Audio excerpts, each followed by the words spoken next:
Time suspended itself. A single breath, a single heartbeat separated life from death. Somewhere, a door could open, or it could close forever. Somewhere, a gun might be raised, or lowered, and in that infinitesimal window, the Mossad moved, invisible, precise, and unrelenting. No headlines would announce them. No world would witness the silent war of nerves, intellect, and courage that unfolded. Their weapon was not just firepower. It was timing, strategy, and the unwavering certainty that lives must be saved before it's too late. 23 June 1976. Paris Orly Airport, France. 14:32 hours. Captain Michel Bacos adjusted the lapels of his uniform, forcing a smile for the passengers boarding Air France Flight 139, a Boeing 707 bound for Tel Aviv. Children clutched their parents' hands. Couples exchanged quiet farewells. For Bacos, this was another routine flight, another day of transporting ordinary lives through ordinary skies. None of them knew that the mundane rhythm of their afternoon would shatter within hours, replaced by fear and terror beyond comprehension. Above the Mediterranean, the sky was calm, deceiving in its serenity. Passengers sipped drinks, read newspapers, and leaned into conversations. Suddenly, the hum of engines was interrupted by shouting. The ordinary was torn apart. 4 men, armed and determined, stormed the cabin. 2 Palestinian operatives from the Popular Front for the Liberation of Palestine, and 2 German accomplices. The terror they carried was immediate, absolute. They demanded compliance, they claimed authority over life and death. The pilots were forced to divert the flight. Lisbon, Rome, Paris no longer mattered. The plane was redirected eastward, across borders, over waters and lands that passengers would never have imagined navigating. And then, after hours of anxious uncertainty, Entebbe, Uganda, emerged on the horizon. A country ruled by Idi Amin, a dictator unpredictable and cruel, whose sympathies with the hijackers were no secret. The calm of the Mediterranean had been replaced by a storm of dread, and every passenger understood instinctively that their lives had been transformed into bargaining chips in a political game that stretched thousands of kilometers from home. When the plane landed, the hijackers' control was total. Passengers were segregated, Jews to one side, non-Jews to the other. The psychological cruelty was deliberate, systematic. Each passport checked, each glance exchanged, reinforced the reality. Survival was conditional. The terminal became a cage, its walls silent witnesses to the slow unfolding of terror. Families huddled together, children clutched blankets, adults prayed silently. Fear had replaced all else, and the world outside was oblivious.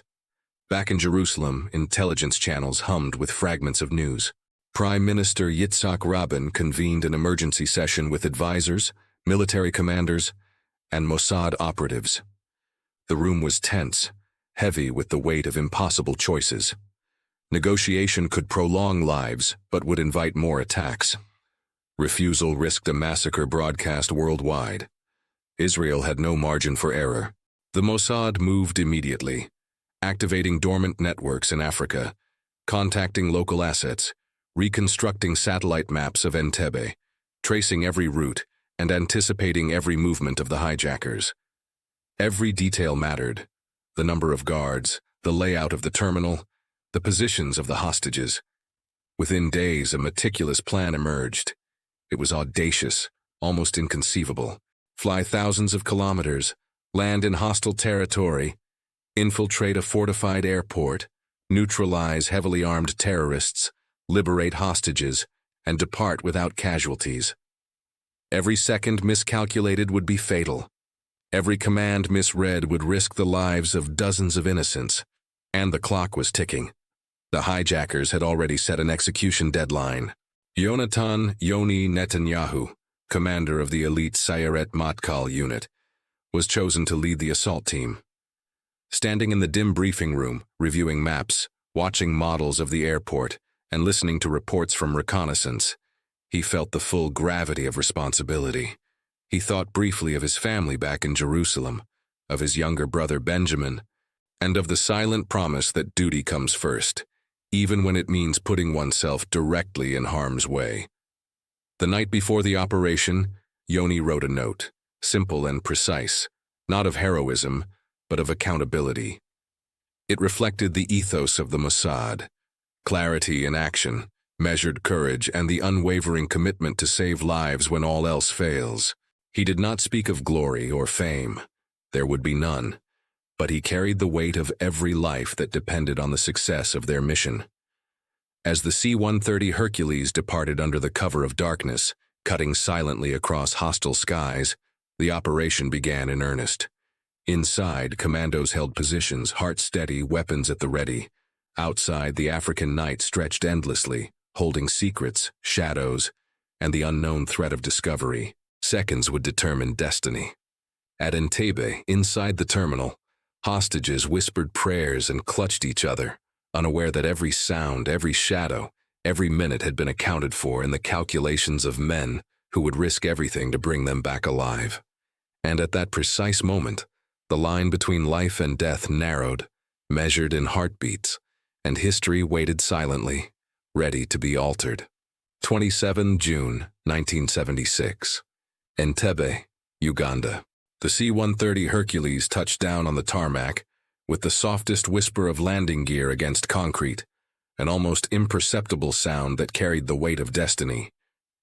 Inside, Yonatan Netanyahu and his team of Sayeret Matkal commandos remained silent, every muscle taut, every eye scanning, every breath measured. They had crossed thousands of kilometers, traversing hostile skies, and now the decisive moment had arrived. There was no room for error, no margin for hesitation. Every step they took would determine whether dozens of lives survived or were lost. The terminal itself seemed alive with tension, the fluorescent lights flickering faintly across the rows of hostages lined up against walls. Terror hung thick in the air, mingling with the dust and heat of the African night. The hijackers paced, weapons in hand, unaware that shadows beyond the perimeter moved with precision, invisible to their eyes. Mossad operatives advanced like ghosts, blending into the darkness, using the silhouettes of crates and abandoned vehicles as cover. Inside the terminal, the hostages remained immobilized by fear. Some whispered names of loved ones, others gripped each other tightly, praying silently. Among them, the older passengers stoically accepted the unfolding horror, while children's wide eyes reflected both terror and confusion. Every second of delay could mean death, yet in the corridors beyond, trained commandos calculated every step of their approach, anticipating the slightest movement of the hijackers. Yonatan signaled with a subtle motion of his hand, invisible to all but the trained eyes of his team. 3 operatives broke off to cover entry points. Others crept closer to the terrorists' positions. The air was thick with anticipation. The operation required not just force, but near-perfect timing, with all elements synchronized down to fractions of a second. If one team moved too early or too late, the consequences would be catastrophic. Suddenly, a guard shifted, almost catching the operative's position. Time slowed. Yonatan's hand froze mid-gesture. 1 breath. 2. Then with a nod, the strike was executed. In a controlled burst, the commandos engaged. The sound of gunfire echoed sharply, precise and minimal, targeting only the threats. The terrorists had no time to react. Within moments, they were neutralized. The hostages, still stunned, began to realize the danger had passed, though their minds struggled to comprehend the speed and precision of their liberation. Commandos moved with exacting discipline, clearing every corridor, every room, every potential hiding spot. The hostages were guided to safety, each one secured, each movement deliberate. The planning, the intelligence, the months of preparation, all culminated in these critical minutes. Mossad's philosophy was clear: speed, precision, and humanity. Every life saved was a testament to rigorous discipline and unflinching courage. As the last hostages were escorted to the C-130, the tension did not fully dissipate. Every operative remained alert, scanning the perimeter, ensuring no threat remained. Outside, the night sky over Entebbe stretched vast and dark, a silent witness to the operation that had unfolded with near-miraculous efficiency. Each second mattered, and even in victory the commandos knew their work was not done until all hostages were aboard, and the aircraft safely airborne. Yonatan paused briefly, looking over his team, reading the silent exhaustion and focus on their faces. No words were spoken. Victory was measured in the lives preserved, in the successful neutralization of the threat, and in the unseen courage that had carried them across continents and into the heart of danger. As the last hostage stepped onto the aircraft, the engines roared to life. The Hercules began its ascent, carrying with it not only survivors, but a demonstration of precision, bravery, and intelligence executed at the very edge of possibility. Every eye aboard was still tense, alert, every sense engaged, because though they had succeeded inside the terminal, the journey back to safety was yet another perilous phase. The Mossad had demonstrated once again that survival, strategy, and courage were inseparable. And as the plane climbed into the night sky, Yonatan allowed himself the briefest exhale. Yet he knew, even in those fleeting seconds of relief, that vigilance must remain absolute until the mission was completed, until every life was beyond the reach of danger.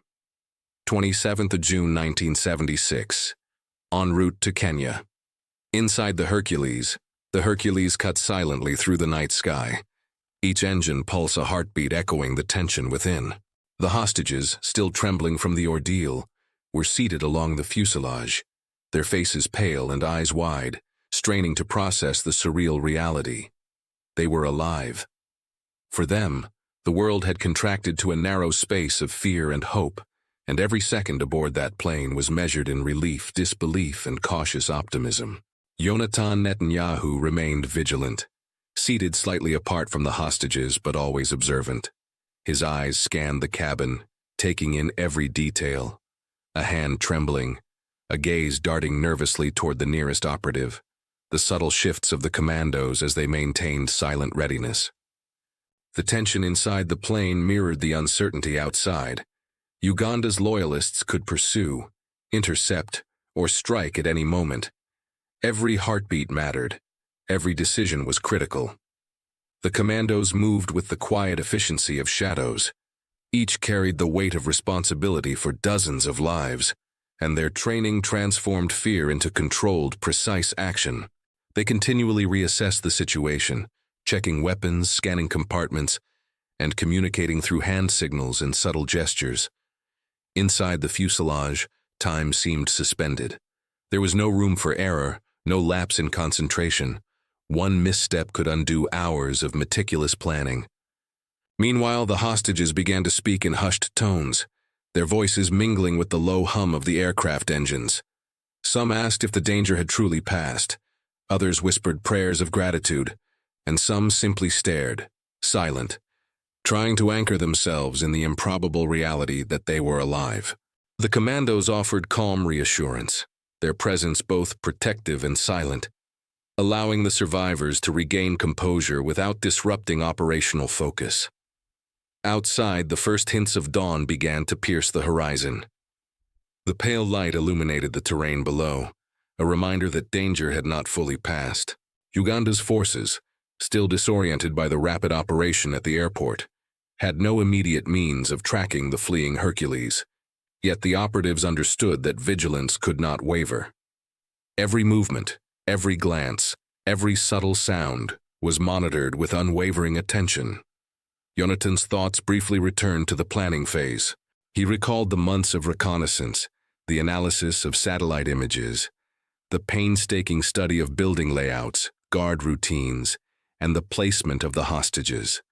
Every calculation, every simulation had been designed to bring the operation to this precise moment. The culmination of intelligence, strategy, and human courage hung in balance over every passenger aboard the aircraft. As the Hercules crossed the border into Kenyan airspace, a collective tension began to ease, imperceptibly at first. The hostages, sensing they were moving beyond immediate danger, relaxed slightly, though the trauma and adrenaline lingered. The commandos remained alert, aware that the mission was not fully complete until every passenger reached safe territory. Each second continued to carry the weight of lives saved, a reminder that success in Mossad operations is measured not by spectacle, but by survival. Inside, Yonatan finally allowed a brief, controlled exhale. The passengers, some still wide-eyed, looked around and began to whisper among themselves. Gratitude, disbelief, and quiet relief mingled in the cabin. The operation had succeeded in its most critical goal, to save lives that hung precariously at the edge of a calculated threat. And yet, even in this moment of temporary reprieve, the operatives' focus remained sharp. The shadow of danger, though distant, was never fully gone. The Hercules continued onward, the African landscape stretching beneath them, vast and silent. Every mile carried them closer to Israel, closer to home, and closer to a world that would eventually hear of this extraordinary rescue. But for those inside, the story was measured in the silent courage of commandos, the disciplined execution of a plan, and the near-impossible transformation of imminent death into freedom. In those hours between darkness and dawn, the Mossad demonstrated once more that strategy, courage, and human tenacity could alter fate itself. Lives that had been seconds from annihilation were now preserved, held aloft by the unseen hands of men who operated in shadows, moving with precision, patience, and purpose. And as the sun rose over the African horizon, a quiet triumph settled over the cabin, fragile yet absolute, signaling that the first chapter of survival had been written. 27 June 1976. Approaching Nairobi, Kenya inside the Hercules. The faint light of dawn stretched across the horizon, painting the African savanna in shades of gold and crimson. Inside the Hercules, the cabin was heavy with quiet anticipation. The hostages, still recovering from the shock of their ordeal, whispered softly, their voices trembling between relief and disbelief. Children clung to parents, elderly passengers stared blankly, and some silently prayed, as if each breath they drew were a gift earned at the edge of death. Yonatan Netanyahu remained vigilant, eyes scanning the interior of the aircraft, noting every subtle movement. The commandos maintained a perfect formation, their presence silent yet imposing. Weapons were within reach, fingers lightly on triggers, minds focused on every potential threat. There was no celebration. The Mossad's philosophy dictated that no operation is truly complete until every life is safe, until every variable is neutralized, and until the final step towards safety is secured. Outside the aircraft, the early morning winds whispered over the plains of Kenya, carrying with them the sense of a mission in motion but not yet concluded. The operatives understood that the tense hours inside Entebbe were only part of the challenge. The extraction required the same meticulous care as the assault itself. Airspace must remain secure, the hostages calm, and the team prepared for any unpredictable response. The operation had transformed from a violent rescue into a careful journey of survival. Inside the cabin, the commandos continually scanned faces and surroundings, reassessing emotional and physical states. The hostages were exhausted, both physically and mentally, yet each was a fragile testament to the operation's precision. Every minor detail mattered. A trembling hand, a nervous glance, the faintest whisper of distress. All were observed and managed with subtle intervention, maintaining the delicate balance between tension and relief. Yonatan reflected silently on the planning that had led to this moment. Months of reconnaissance, satellite imagery analysis, and intelligence gathering had culminated in a series of perfectly timed maneuvers.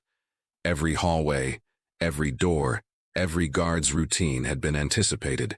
Now, flying over neutral territory, the team relied on the same rigor, constant vigilance, quiet communication, and unwavering focus. One lapse could undo hours of strategy. One misstep could end lives. As the aircraft approached Nairobi's airspace, the tension gradually shifted. The threat of immediate attack diminished, replaced by a cautious optimism. The hostages began to relax subtly, their shoulders loosening, their eyes less wide with fear. Yet even this tentative relief was carefully managed. The commandos' discipline never wavered. Every instruction, every gesture was calibrated to maintain order and calm until the final moments of landing. In the cockpit, the pilots adjusted altitude and speed, navigating the Hercules toward a prearranged airstrip, monitored by local allies. The team's coordination reflected years of training and flawless execution under pressure. Outside, the African sun rose higher, bathing the landscape in light that contrasted sharply with the darkness of fear they had left behind. The difference between life and death, measured in hours, seconds, and silent calculations, now lay just beyond the horizon. The final approach was tense but controlled. Yonatan signaled his team, ensuring readiness for disembarkation. Each hostage's safety was paramount. As the plane descended, the sense of culmination mingled with the lingering adrenaline of near death. The Mossad's operation was not simply an act of rescue, it was a demonstration of discipline, precision, and unwavering commitment to human life carried out under the constant shadow of potential disaster. When the Hercules touched down, the wheels rolling smoothly across the runway, the first sense of victory took root, but it was tempered by the commando's inherent caution.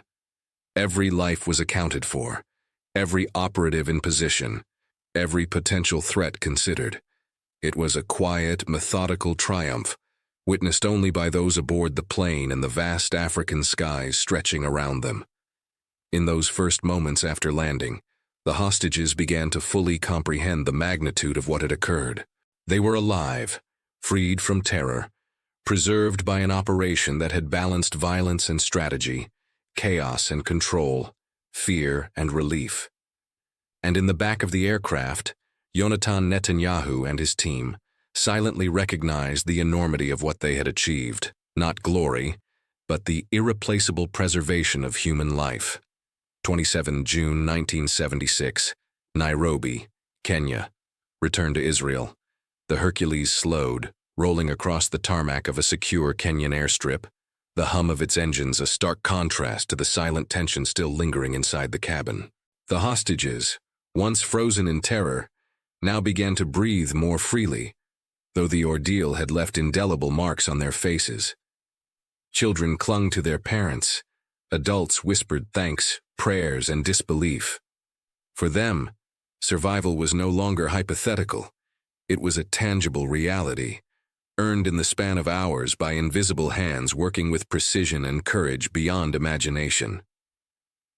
Yonatan Netanyahu rose from his seat, eyes scanning the interior of the aircraft. His team remained alert, weapons secured but not lowered, every sense tuned to the environment outside. The Mossad ethos demanded that no guard down until absolute safety was ensured. Every life on board was priceless, and the final minutes of extraction could not be treated with anything less than vigilance. The world outside might call it a rescue. To Yonatan and his commandos, it was responsibility executed flawlessly under impossible pressure. The hostages slowly stepped down from the Hercules, guided by commandos whose professionalism never wavered. Each footfall was deliberate, measured, ensuring the safety of those they had come to save. The sun had fully risen, painting the African sky in sharp golden light. Yet even in the brightness, danger lurked invisibly, in the form of opportunistic observers or delayed reactions from Ugandan forces. The Mossad team accounted for everything, every step, every shadow, every potential risk. As the last hostage reached the secure perimeter, Yonatan allowed a moment of quiet reflection. Months of intelligence gathering, meticulous planning, and high-risk execution had converged in a flawless operation.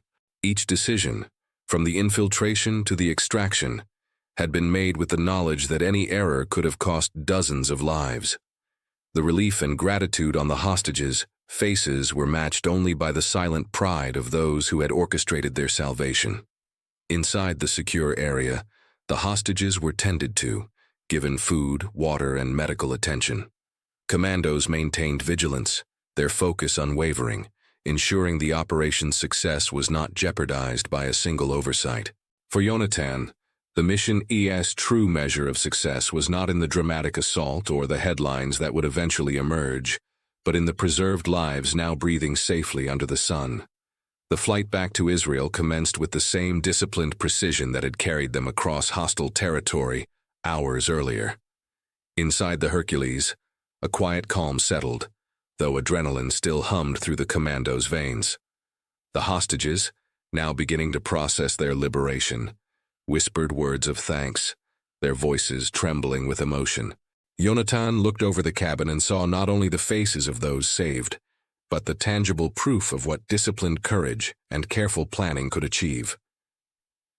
When the aircraft finally touched down in Israel, families and officials rushed to meet the returning hostages.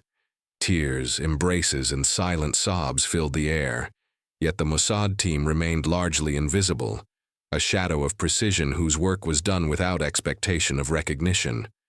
Yonatan stepped off last, surveying the scene with quiet satisfaction. Lives had been preserved where moments before death had seemed inevitable.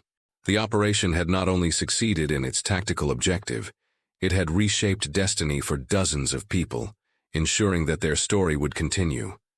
In the days following, the world would read headlines, watch television segments, and marvel at the courage displayed in Entebbe. Yet the real story, the unseen hours of planning, the calculated risks, the unflinching resolve of those who acted in silence, remained known only to those who lived it. Mossad had demonstrated once more that timing, intelligence, and courage are inseparable, that at the edge of impossibility, human lives can be preserved through discipline, precision, and unwavering commitment, and that in the moments when death seemed imminent, a few men and women in the shadows had rewritten fate, saving lives in the quiet, measured way that only true professionals can. The mission was over. The hostages were safe. And for Yonatan Netanyahu and his team, the memory of that day would remain, not as glory or fame, but as a testament to the weight of responsibility and the power of action when lives hang in the balance.